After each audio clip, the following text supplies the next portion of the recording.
Matt with iFEED here. We're just taking a look today at some basic installation setups. These are just a few of the many options available for how to set up your iFEED. Obviously all of these are on vertical bar setups. That's not the only way to install them, it's just the way our mock-up is set here.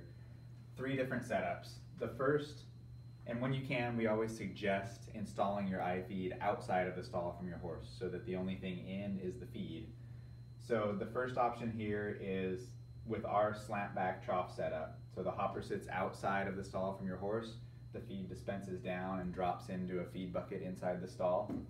Same thing on this setup here. The hopper is set outside of the stall from your horse, and we use what we call a funnel that attaches to the bottom here. It directs the feed into the stall with your horse. And with this, you can use either one of our feed buckets or your own existing feed bucket.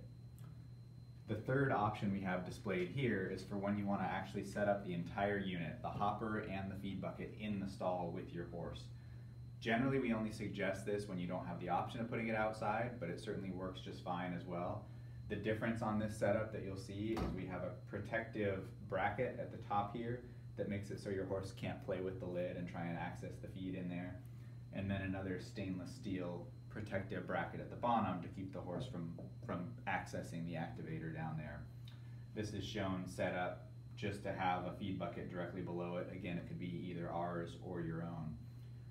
As far as setting up the height of the units, we always try and make it as convenient as possible so that you can both access to get feed in easily without having to stand on a step stool if possible, and then also so that it drops the feed fairly low for your horse to have your horse in that natural head down position to further mimic grazing.